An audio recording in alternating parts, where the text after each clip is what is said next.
I stood at the front door holding 2 bags of groceries, keys still warm in my hand. Adam leaned against the frame, arms crossed, eyes cold. "This isn't your home anymore," he said. I didn't drop the bags because they were heavy. I dropped them because my knees buckled. He turned and locked the door behind him. What he didn't know? The house he just kicked me out of was in my name. The moment he locked me out, I unlocked something in myself. Before we continue, I'd love to know, where are you watching from today? Comment below. I wasn't always the woman holding her breath outside her own front door. Before everything changed, I was simply Mom. My name is Lillian Grace Moore. I'm 62 now, but I still think of myself as the quiet one in the back of the library. The one who knew where every misplaced biography belonged and could tell you exactly which book a child needed without asking twice. That's who I was for over 3 decades, a librarian, a widow, a mother, mostly a giver. I met my husband David when I was just 19. He had the kind of smile that made you believe in gentle men.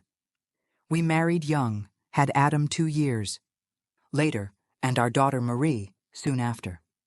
David passed when the kids were just in middle school. Heart attack, sudden and cruel. One minute he was fixing the kitchen sink. The next minute, I was signing funeral papers. Grief doesn't give you time to prepare. It just hands you bills, questions, and children who still need to be fed breakfast the next morning. So I adjusted. I took a second job shelving books at night. I cut coupons, grew vegetables, and taught Adam how to use a washing machine by age 10. Marie was always the steady one. She coped by helping. Adam? He clung to me like a second heartbeat. He'd fall asleep in my bed some nights, whispering, "Don't leave me too, Mama." I never did. Even when he struggled in high school, fighting, lying, skipping classes, I defended him. I told teachers he was just finding himself. I knew he was hurting. I also knew he was mine to protect. We weren't rich. But when he got accepted into a state college, I cried harder than I had at my own graduation. I cashed out a small retirement account to cover his first year. The day he left, he hugged me tight and said, "You're the reason I am who I am." At the time, that felt like enough. Eventually, I paid off the house. Just a modest 2-bedroom in Indiana, with a swing on the porch and walls lined with books. The deed was in my name. I never asked the kids to chip in. It was their home after all. I'd made it safe for them. I had worked, sacrificed, and stayed rooted so they could always come back. Funny how people forget who kept the light on. After Adam got married and moved to Chicago, we didn't talk as often. He had his own family, a tech job I never fully understood, and a life that no longer needed me. I was okay with that. Empty nests are quieter, yes, but they're also peaceful. Then, 3 years ago, he came home again. He was pale, thinner, with dark circles under his eyes. The divorce had gutted him, he said. His son, Jordan, my grandson, was caught in the middle. He needed a place to stay, just for a few months. Until I get back on my feet. What mother says no to her child? So I gave him the guest room. I gave Jordan my sewing space. I cooked extra portions. I canceled my Saturday morning walks so I could babysit when Adam went on job interviews. I didn't complain when the groceries disappeared quicker or when the house grew louder, messier, smaller. I told myself, this is what mothers do. You hold the umbrella, even if it soaks you. But things started to shift, slowly at first, like erosion. You don't see it until something collapses. Adam began referring to the house as his place. He rearranged the furniture, took down my pictures, swapped my curtains for ones Crystal bought. Crystal, his new girlfriend.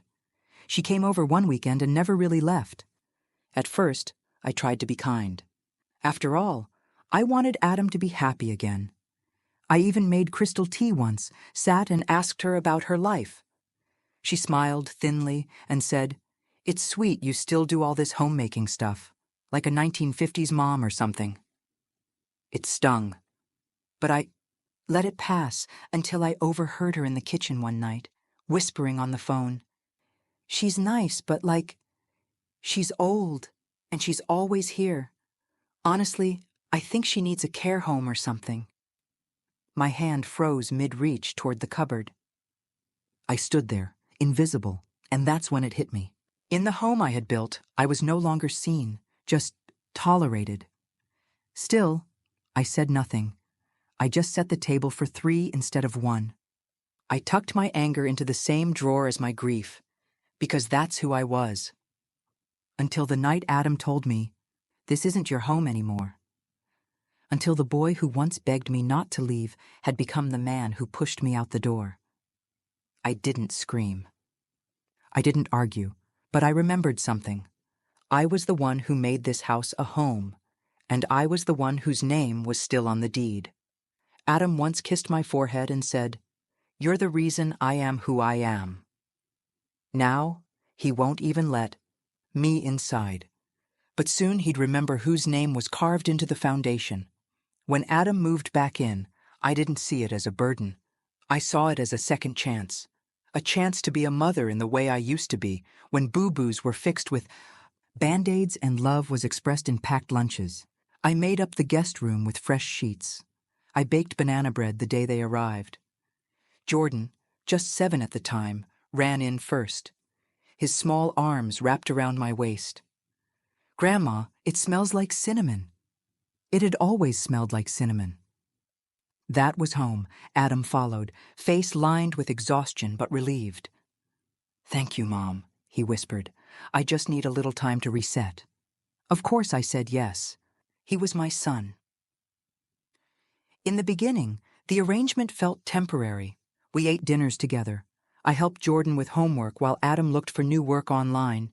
He'd tell me about job interviews over tea. We even started watching old black and white movies on Fridays, like we used to. For a while, it felt like having a family again. But over the next few months, things shifted, almost imperceptibly at first. Adam got a remote tech contract and started treating the dining room like an office. He spread wires and monitors across my grandmother's antique table, saying, "I need my own workspace." I offered to help set up the garage for him, but he waved it off. Then came Crystal.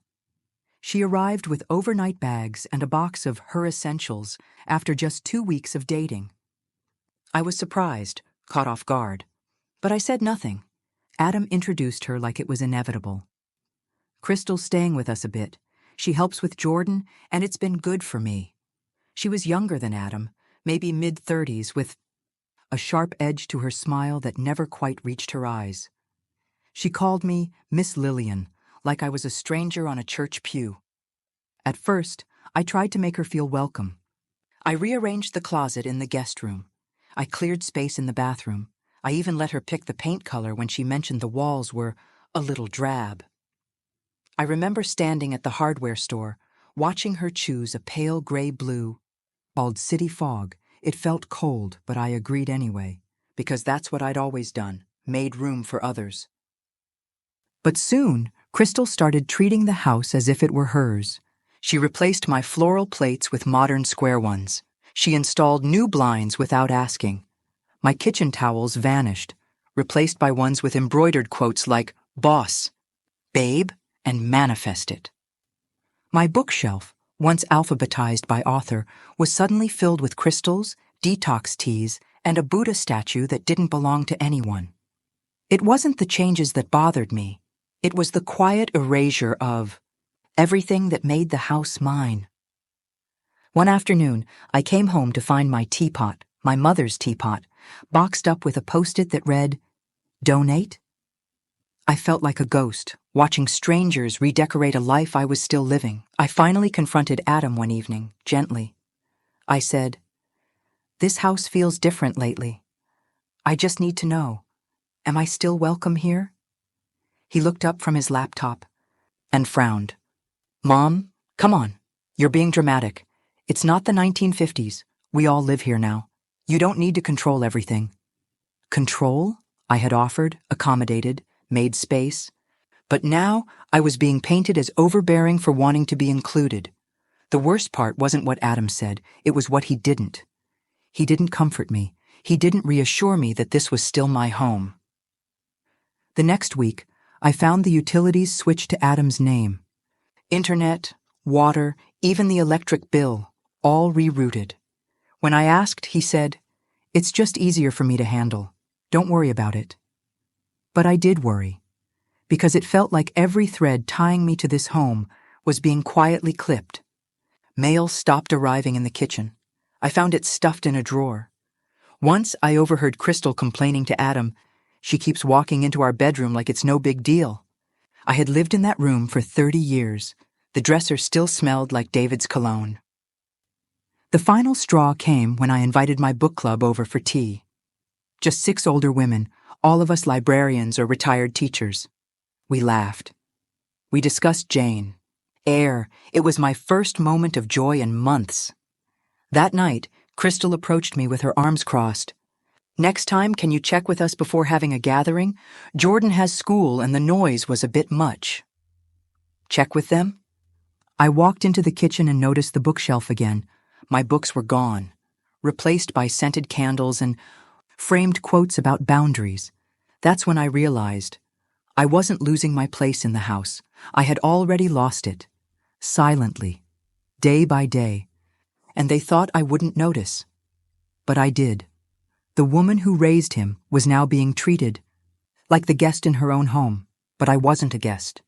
I was the foundation, and they were about to remember that. I started to feel like a shadow drifting through my own life. In the mornings, I'd walk downstairs and find strangers in my kitchen. Crystal's friends, sipping lattes from my mugs, talking like I was the one intruding. I began waiting until mid-morning to make my tea, just to avoid the awkward glances and clipped "good mornings." One day I reached for my cinnamon jar, gone, replaced with turmeric, chia seeds, and other things I didn't buy. I opened the pantry and stared at rows of food I never cooked with. When I asked Adam about it, he said, "We're just trying to make healthier choices." We. As if I were some distant relative, not part of that we. And then Crystal began to call me Lillian. Not Mom, not Miss Lillian, just Lillian, like we were 2 women renting a space, sharing nothing but walls. I tried to hold on to normalcy where I could. I made Jordan's favorite cookies one afternoon. Chocolate chip with the sea salt flakes. He loved. He took one bite and said, "Crystal says too much sugar's bad. I shouldn't eat these anymore." I smiled and nodded. But inside, something quiet broke. I could handle being replaced. I could handle being ignored. But watching my grandson slowly pull away, that was a cruelty I hadn't prepared for. A week later, Crystal brought home a puppy, a tiny, yappy thing, named Coda. No one asked me.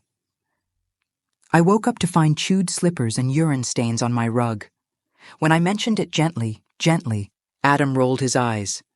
"Mom, it's a dog. You always overreact." That word again. Overreact. I stopped inviting friends over. The last time I had a neighbor in for coffee, Crystal emerged from the hallway in a silk robe and muttered, "Guess we don't get privacy here anymore." The neighbor looked at me with pity. I smiled through it, pretending not to hear. Then came the mail incident. I noticed bills missing.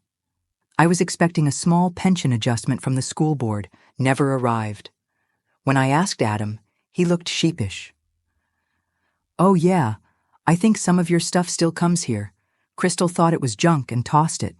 "Sorry." Junk? He was talking about letters with my name on them, my pension, my identity. I walked to the trash bin outside, hands trembling, and dug through the recycling until I found the envelope, ripped, waterlogged. I clutched it like a lifeline. That night, I didn't sleep. I sat up on the edge of my bed and listened to laughter echo down the hall. Adam, Crystal, Jordan. Not once did they knock on my door to ask if I was okay. Then came the moment I'll never forget. I was folding laundry, his laundry, mind you, and I knocked gently on his bedroom door to return a clean shirt. The door was locked. I waited, confused. Footsteps approached, and Crystal cracked the door open just a sliver. "We're busy," she said, and closed it again. But what chilled me wasn't her tone. It was the sight behind her, a room I barely recognized. My old bedroom, my favorite armchair now pushed into a corner, boxes of my photos stacked like trash beside their king-sized bed. They had taken my bedroom. They had taken my sanctuary. I stood there for a long time, holding that shirt, like it was a flag of surrender. That night, I didn't eat. I didn't speak. I just sat in the living room, surrounded by strangers' furniture, listening to the house settle around me like a tomb. The next day, Adam left a note on the fridge. "Hey, Crystal's mom is visiting for the weekend. Can you maybe stay with Marie or get a hotel for a couple days? Just so things aren't crowded. Not, would you mind? Not, are you okay with this?" Just a suggestion scribbled on a sticky note like I was the maid. I packed a bag. I didn't call Marie. I checked into a cheap motel on the edge of town. The walls were thin, the water tepid, but at least it was mine. No one rolled their eyes. No one asked me to leave. I sat on the edge of the bed, staring at the grainy TV, feeling like a woman displaced from her own name. The next morning, I opened my purse to find my glasses. Instead, my fingers brushed something stiff and folded. The deed. The original deed to the house. My name, in blue ink, signed, notarized, dated 13 years ago. I had never taken it out of the fireproof box before. I carried it with me without even realizing. Maybe some part of me already knew. I needed a reminder, proof that I wasn't crazy, proof that I was not the guest here. That same morning, I opened my phone. I hadn't used social media in years, but I knew how to search, and there it was. Crystal's Instagram. "New beginnings, can't wait to make this place ours. Hashtag fresh start, hashtag our home, hashtag manifesting." I looked at the background. My porch swing, my azalea bushes, my home. They weren't just disrespecting me. They were erasing me. I didn't scream. I didn't beg. I didn't even text Adam. I simply stared at the deed in my hand. And the next morning, I called a lawyer. The lawyer's office smelled like old leather and faint lavender, the kind of place where people quietly reclaim power or lose it. I sat in a high-backed chair, hands folded in my lap, the deed between us like a holy artifact. Mr. Reynolds was a calm man, maybe mid-50s, glasses perched low on his nose. He reviewed the paperwork, nodding. "Mrs. Moore, the home is in your name only. No one else has legal claim. If your son refuses to vacate, you have every right to begin formal eviction." I thought hearing those words would feel triumphant, but instead I felt hollow. Because somewhere deep down, I had still hoped Adam would see me again before I had to take this step. That maybe, before I filed the paperwork, he'd knock gently on the motel door and say, "I'm sorry, Mom. Come home." But sons don't always come home to mothers who raised them when they believe they've outgrown her love. That night at the motel, I couldn't sleep. I laid there with the TV buzzing low, and my memories played louder than any news anchor. I remembered Adam as a little boy, curled under my arm during a thunderstorm. He had always hated lightning.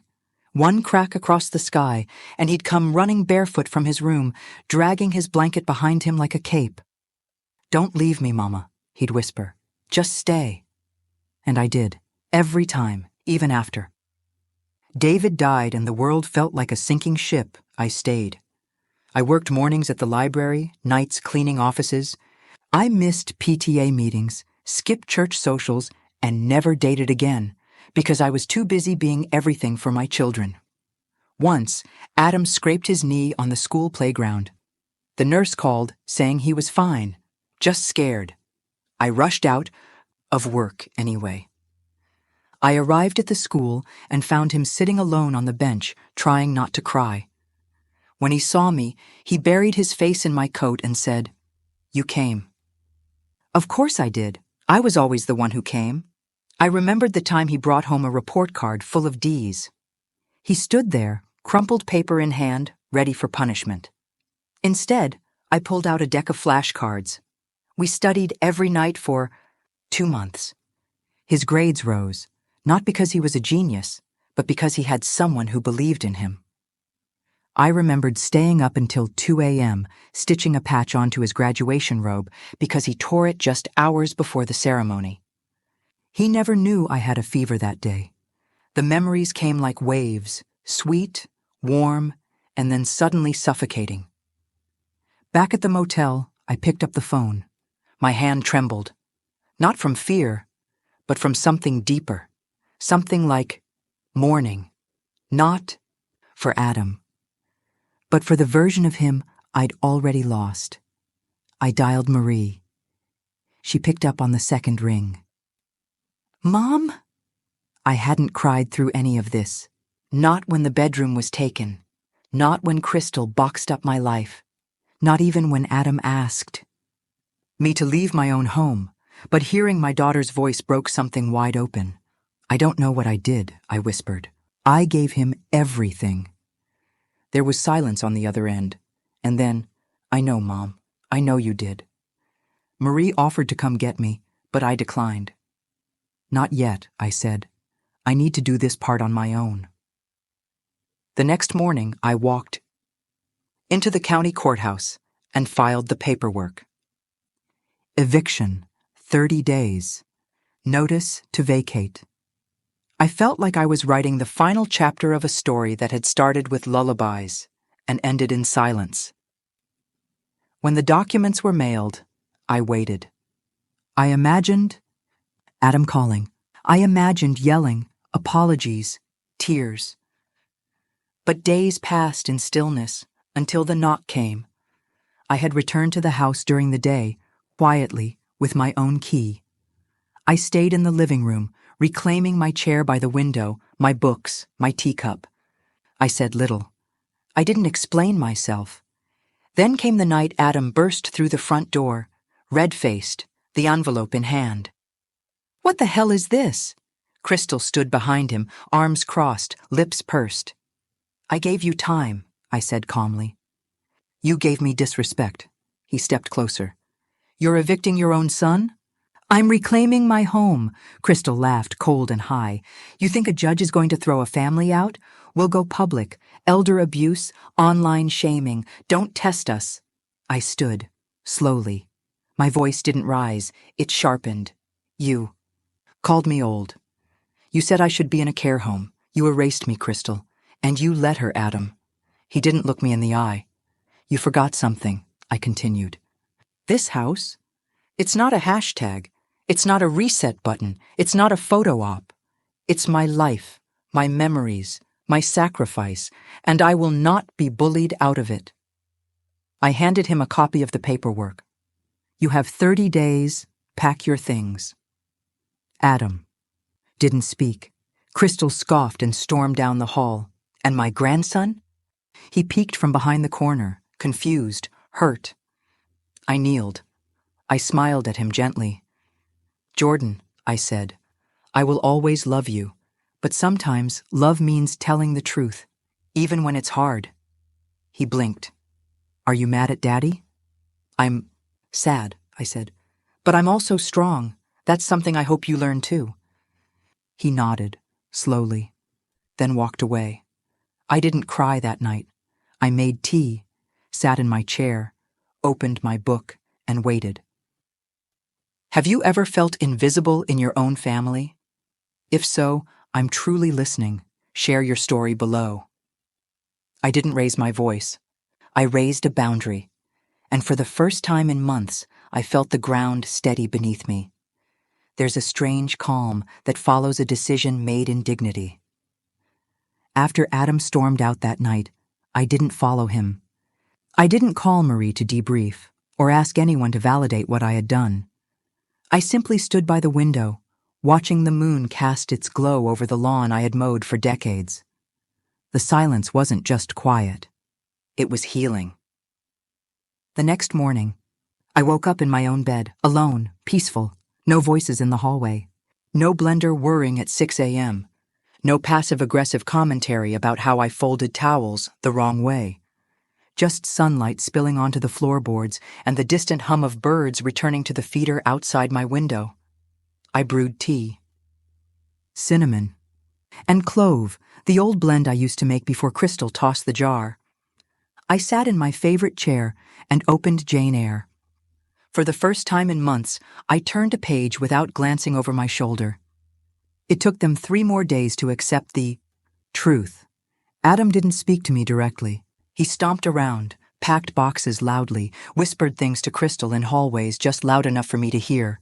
"Can you believe she's doing this?" But he never challenged me again, not after I called the sheriff's office to confirm that the eviction was lawful and enforceable. Not after Crystal's threatening Instagram post was reported and removed for defamation.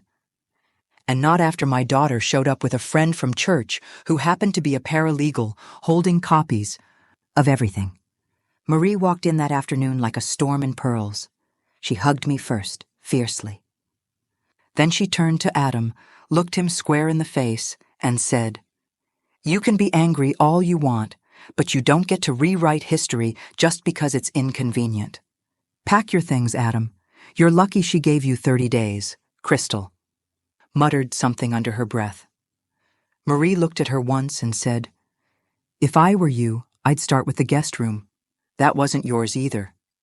It felt like breathing for the first time in months. Later that evening, Marie and I made a light supper, just grilled cheese and tomato soup, the comfort meal of my childhood. She asked if I was okay, and I told her the truth. I'm tired, but I'm also proud. That night, I slept without waking once. Over the next week, the house slowly began to breathe again. I took small steps to reclaim it. I washed the sheets from the guest room and opened the windows wide.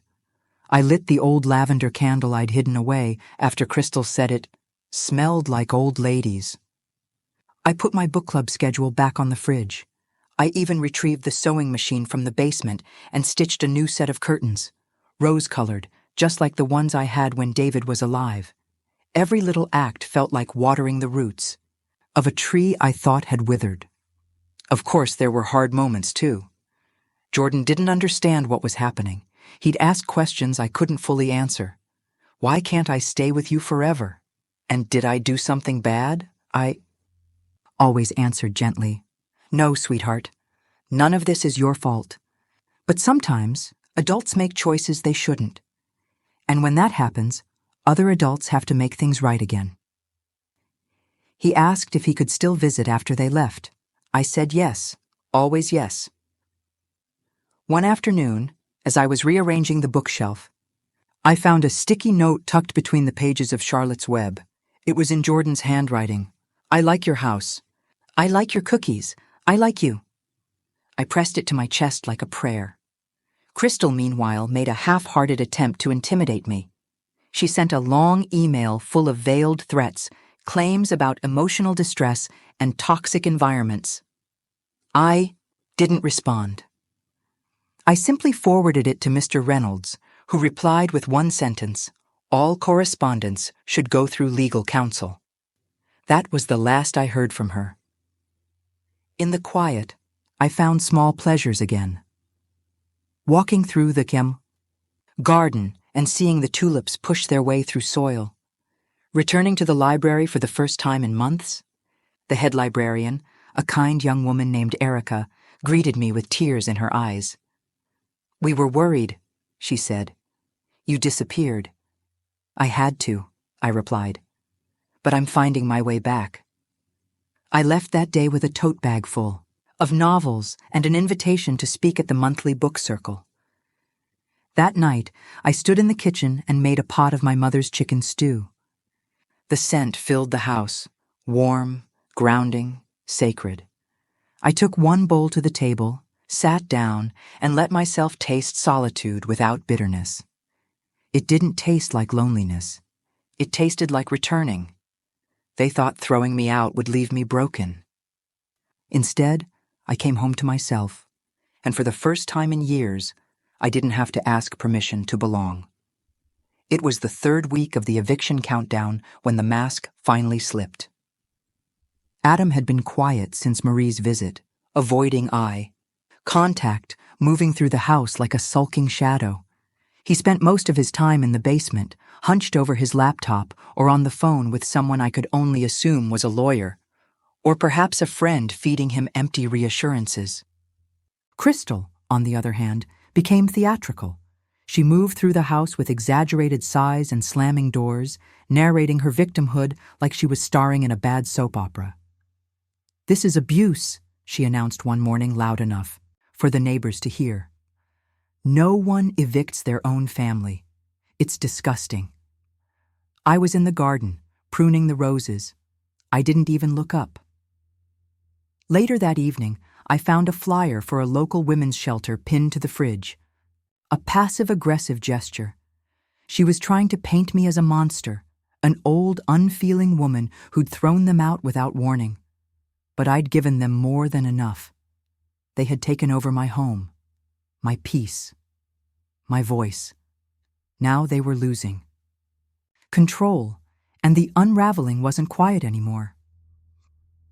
The next day, I received a knock on the door. 2 officers stood there, polite but firm. Someone had filed a complaint. Elder neglect from within the household.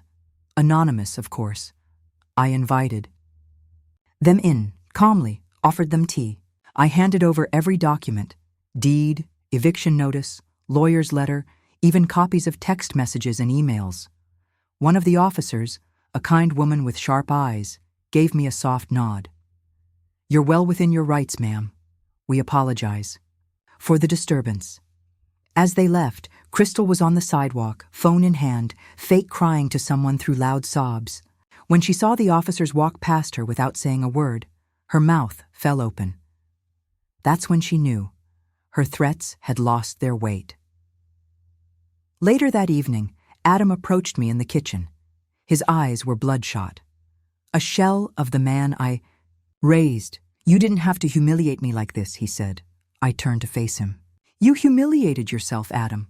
I asked for respect. You locked me out of my own home." His jaw clenched. "I lost everything, Mom. My marriage, my job, my dignity. I just needed a reset." "And I gave you one," I said. "I gave you shelter, meals, love.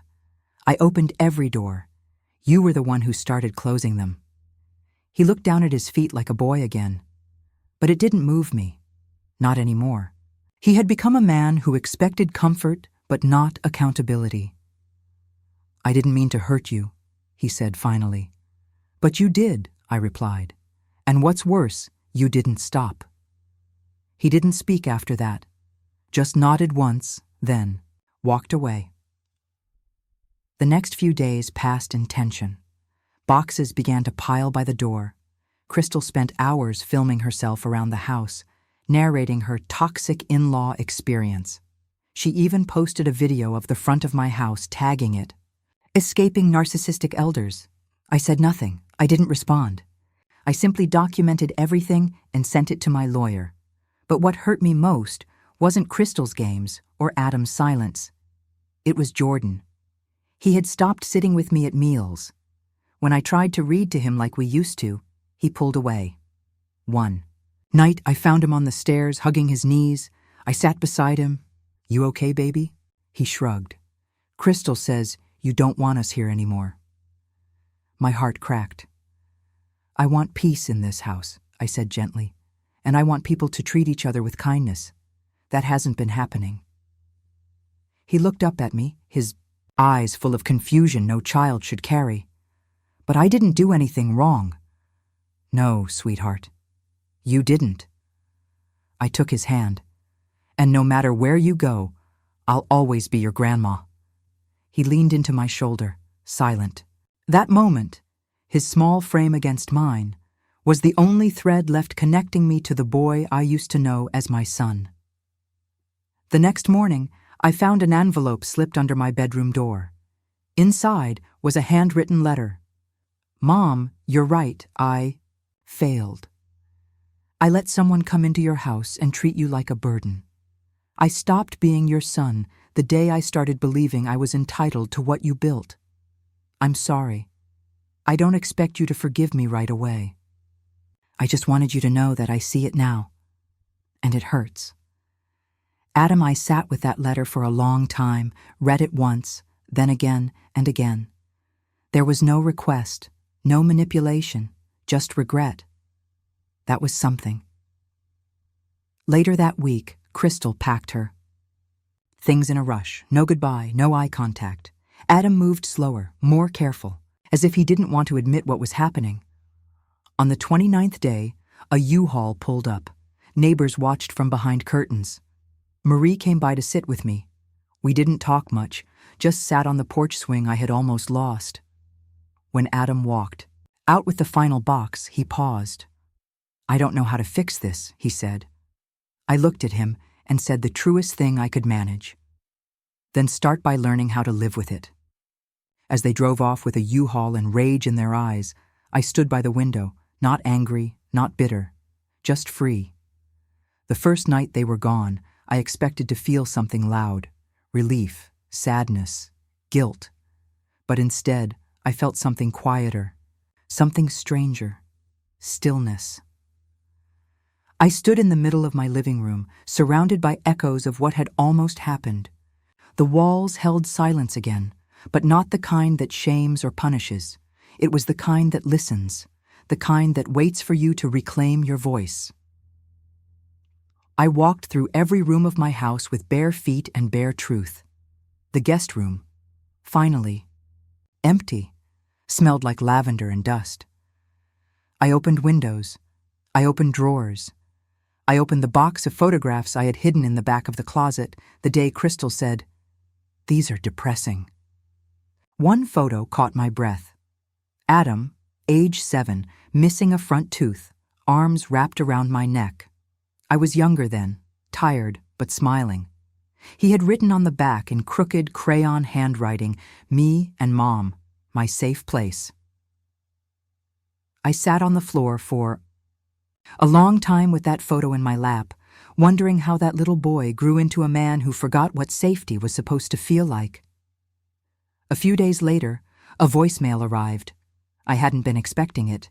I still checked the landline because old habits don't break easily. It was Adam. His voice was strained, like he was speaking through a knot in his throat. "Hey, Mom, I just wanted to say I got the letter you left in Jordan's backpack, the one with the cookies." He smiled. "Said you called him brave." "Thank you. Long pause. "I miss you. I miss what we had. I don't blame you for anything. I don't know how to come back from this." Click. He didn't leave. A number I didn't call back, not out of anger, not out of pride, but because the old rules no longer applied. The next morning, I cleaned the house top to bottom, not because it was dirty, but because I needed to scrub away the residue of erasure. I wiped down every counter Crystal once criticized. I lit a candle in the kitchen. I even unpacked the old crocheted pillows she called tacky. They went right back on the couch where they belonged. Then I took the framed quote she had bought, "Manifest your destiny," and replaced it with a photo of my wedding day. David smiling, me holding his hand, looking down shyly in lace and borrowed pearls. I looked at that photo and said softly, "I made it through." The following week, the book club returned. When the first member, Miss Janice, stepped through the door, she clapped her hands and said, "Oh, thank God, it smells like you again." They brought tea cakes and gossip. One of them, Ruth, leaned in and whispered, "So is it true? You kicked them out?" I smiled. I reclaimed my home. There's a difference. Laughter, applause. But there was one thing still lingering. Online. Crystal hadn't gone quietly. She'd posted pictures of the house with dramatic captions. "Toxic mother-in-law ruins our lives," thrown out into the street, and "When family becomes the enemy." I didn't respond, but Marie did. She left a public comment on one of Crystal's videos. "This house belongs to my mother, the woman who raised 2 kids alone, paid it off herself, and opened her doors out of compassion. What happened wasn't cruelty. It was the result of crossed boundaries and consequences. And in case it's unclear, she didn't lose her family. She saved it from further damage." Soon after, Crystal deactivated the comments.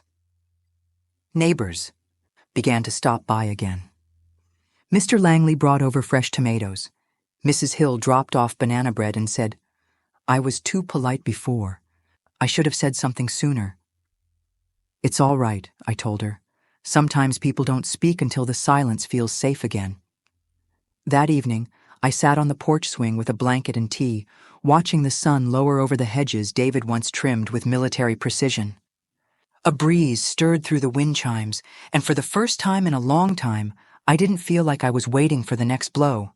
I was simply here. Then I did something unexpected. I opened my laptop and made a social media post. Not a rant. Not a clapback, just a single photo. Me standing in front of the house, holding a watering can, smiling faintly. Caption: "I will always love my son. But I will no longer be mistreated by him. Peace isn't something I lost. It's something I remembered how to protect. No hashtags, no tags, just truth." Within hours, it was shared dozens of times by local friends and quiet allies. Private messages trickled in, women thanking me for saying what they couldn't, daughters, mothers, even strangers. One woman wrote, "I thought I was alone. Thank you." And just like that, I realized I wasn't. And just like that, silence returned. Not lonely, but earned. It was 3 months before I heard from Adam again. The letter came on a Wednesday, thick cream envelope, my name written in his handwriting that had barely changed since high school. No return address. I stared at it for a long while before opening it. I was afraid of what it might say. Maybe part of me didn't want to know. But curiosity and love, those are twin vines, tangled together. Inside was a handwritten note. "No. Drama. No excuses. Mom, I'm writing this from a quiet place. Not physically, but mentally. I needed time to understand how much damage I caused, how deep my entitlement ran. I thought I had the right to lean on you forever. But I turned that comfort into something ugly. You opened your door with love, and I barged in like I owned the place. Crystal is gone. That was long overdue. I don't expect anything from you. Not a reply, not forgiveness. I just needed you to know that I see it now. All of it. And I'm sorry." Adam, I sat on the porch with the letter in my lap, the afternoon. Sun softening the edges of the paper. There were no tears. Just a long, aching exhale, like my soul had been holding its breath for far too long. I didn't write back right away. I let his words sit where they belonged, not as a solution, but as a start. A week later, I sent him a single photograph, the house, my garden in bloom, and the porch swing where he once asked for bedtime stories. On the back, I wrote just 12 words. Love never left. Respect did. And now it's finding its way home. Nothing more. No guilt. No opening of the door. Just a window. A view. It's amazing how quickly life heals when you stop explaining your worth and start embodying it. I didn't just reclaim my home. I repurposed it. The guest room, once Crystal's little kingdom, became a children's reading nook. I painted the walls soft sunflower yellow, added beanbag chairs and picture books. Every Saturday, I host story time at Grandma Lillian's. Kids from the neighborhood come in giggling, sticky with jam, barefoot and joyful. There's laughter again. But this time, it's mine. The sewing room became a place of refuge, too. I started stitching quilts from old fabric scraps, each square a memory. One has a piece of Adam's childhood pillowcase. Another is made from the dress I wore to Marie's wedding. I call it the house that held me. Marie visits every Sunday. She brings fresh flowers and updates on her own kids, who are both thriving. In college. She told me once, "You're stronger than anyone I know, Mom. Not just because you stood your ground, but because you didn't let bitterness move in after they left." She was right. I never let anger become a roommate. One morning, I found a small package on the porch, no name. Inside was a wooden picture frame carved carefully by hand. In it, a photo of Jordan, taken from years ago. He's sitting on my lap, grinning with cookie crumbs on his cheek. On the back, in a child's scrawl, "Grandma's house is where I feel safe." No card, no return address. Just that. I didn't need a signature. I knew exactly who it came from. I placed it on my nightstand. I see it every morning and every night. It reminds me, I did the hardest thing a mother can do. I let go, not of love, but of the lie that love must mean surrender. And with that release came peace. People in the community began asking for advice. Women, strong, weary, quiet women, who'd put everyone first for too long. They'd stop, me at the store or the library, and whisper, "How did you know it was time?" I'd answer softly when I realized staying silent was costing me my soul. Now, I host monthly tea mornings for widows and empty nesters. We talk, we laugh, sometimes we cry. But we always leave a little taller. I never expected my story to resonate beyond my four walls. But one day, I logged onto Facebook and found my photo, the one I posted of me in the garden, shared by someone I didn't know. Captioned, "Dignity isn't loud, but when it speaks, it changes everything." The post had thousands of likes, comments from women across the country. I needed this today. She gave me permission to reclaim my life. She reminded me that being kind doesn't mean being a doormat. I wasn't invisible anymore, and maybe I never truly was.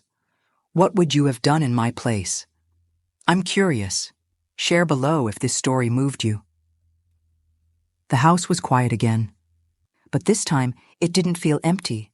It sang with peace, purpose, and a woman who finally remembered she had always been enough. It's funny what you remember when the storm passes, not the thunder, not the wreckage, but the moments of stillness that came afterward, the quiet click of a door closing, the breath you didn't realize you'd been holding, the way sunlight returns through windows you once kept shuttered. Now, when I sit in my home, I don't hear echoes of what went wrong. I hear the creak of my porch swing as I sip morning tea. I hear the laughter of children during Saturday story hour. I hear the sound of my own footsteps moving through a house that finally feels like mine again. Not because it never was, but because I had forgotten what it meant to occupy it fully. There's a myth women of my generation were raised with, that sacrifice is love, that the more we give, the more we're worth, that silence is strength, that keeping the peace is more important than being at peace. But I've learned something. Love without boundaries is not love. It's erosion. And silence, when used to avoid conflict, is just another form of slow disappearance. I used to think being a good mother meant bending, softening, shrinking, making room for others, even when it meant pushing myself into corners. I don't believe that anymore. Being a good mother, being a good woman, means knowing where the line is drawn, not out of cruelty, but out of self-respect. I still love Adam. There are days I wonder if he'll call again. Days I imagine us sitting on that porch swing, talking, like we used to. Maybe that will happen someday, maybe not.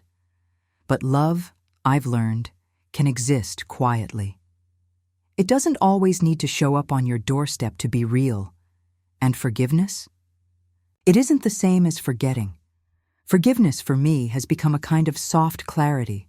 I've forgiven myself for staying quiet too long. I've forgiven him for forgetting who I was, and I've forgiven the silence for making space for something better. When I tell people this story, they often ask, "Do you regret it?" I smile, because I don't regret the eviction. I regret letting it get that far. I regret not speaking up the first time Crystal called me old. I regret shrinking when my own child told me to ask permission. I regret waiting for someone to see my worth instead of declaring it out loud. But I'm not bitter. I'm awake. And I've learned that coming home to yourself is the most powerful thing a woman can do. This house, these walls, this garden, this kitchen, has seen every version of me. The young widow, the exhausted mother, the woman who cried over bills late at night, the grandmother baking cookies with tired hands. And now, the woman who rose. If you're watching this and wondering whether you've lost your place in someone's life, if you're holding on to a version of yourself that tiptoes, apologizes, waits for permission, let me be the one to tell you, you don't owe people access to the parts of you they've damaged. You are not unkind for setting a boundary. You are not cruel for wanting peace.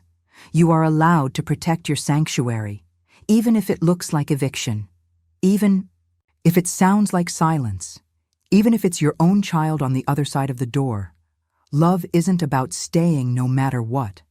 Sometimes, the truest kind of love is the one that says, this far and no further. Because you don't just deserve a house, you deserve a home where your soul is welcome. I found mine again, not through anger, not through vengeance, but through quiet courage, and I hope in some way you find yours too. They told me I didn't belong in my own home, so I reminded them who built it.